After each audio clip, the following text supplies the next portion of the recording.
김현석의 월스트리트 나우. 미국 시간으로 11월 11일 월가 얘기를 해드리겠습니다.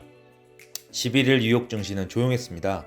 12월부터 737 맥스 인도를 재개하겠다고 발표한 보잉과 사모펀드 KKR이 인수 이사를 밝힌 월그린이 각각 4에서 5% 급등해서 다우만 0.04% 올랐을 뿐 스탠다드앤푸어스 500 지수는 0.20%, 나스닥은 0.13% 소폭 하락했습니다.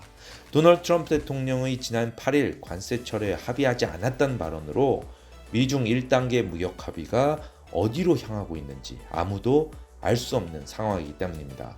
투자자들은 내일 트럼프의 발언을 기다리고 있습니다. 오늘 뉴욕에서 베테랑스 데이 퍼레이드에 참여한 트럼프 대통령은 내일 낮 12시 한국 시간으로는 13일 새벽 2시에 이코노미 클럽 오브 뉴욕에서 주최하는 오찬에서 연설에 나섭니다.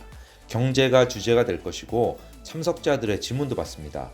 월가가 있는 뉴욕에서의 연설이어서 무역협상 관련 얘기가 핵심일 텐데 어떤 발언을 내놓을지 이목이 집중되고 있습니다.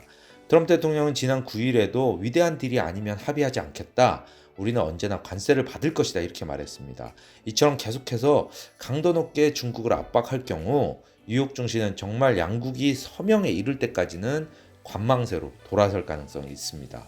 트럼프 대통령이 백악관에서 중국 유허 부총리와 만나서 상당한 수준의 1단계 무역 합의에 도달했다고 발표한 게 지난달 11일이니 벌써 한 달이 흘렀습니다.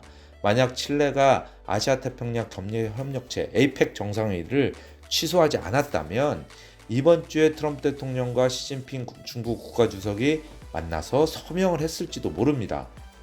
월가는 당초부터 합의에 큰 기대를 걸지 않았습니다. 내용도 별로 없고 그냥 서명식만 해도 더 이상 추가 관세 부과 등 양국 간 긴장이 고조되지 않으면 괜찮다고 기대를 해왔습니다. 그런데 이런 서명마저 차일피일 늦춰지자 조금씩 지쳐가고 있습니다. 월가의 한 펀드 매니저는 1단계 합의 서명이 계속 연기되고 늦춰져 내년까지 계속 이런 식으로 가는 게 아니냐는 얘기까지 나온다 이렇게 말했습니다. 또 투자자들이 지쳐가고 있는데 결국 서명하고 나면 벌 내용이 없기 때문에 소문에 사서 뉴스에 팔아라는 증시 경언처럼 시장이 하락하기 시작할 것이다 이런 말도 있다 이렇게 전했습니다. 다만 월가는 여전히 희망의 끈을 놓지는 않고 있습니다.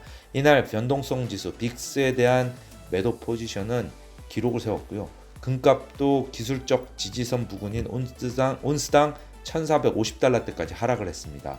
그것도 역상관관계가 높은 달러화가 하락했는데도 떨어졌습니다. 또 폴리티코는 트럼프 행정부가 오늘 13일이 시한인 수입 자동차에 대한 관세 부과 결정을 추가로 6개월 연장할 것이다 이렇게 보도를 했습니다. 이번 주 발표될 예정인데요. 월가에서는 유럽연합과 지금 관세 전쟁을 시작을 해선 내년 대선 때까지 끝내기 어렵기 때문에 트럼프 대통령이 관세를 부과하지 않을 것으로 관측해왔는데 보도가 맞다면 관측도 맞는 겁니다. 내년 대선에 모든 걸 걸고 있는 트럼프 대통령이 미중 협상을 망치지는 않을 것이다. 이런 관측이 아직은 유효한 듯합니다. 지금까지 뉴욕에서 김현석이었습니다.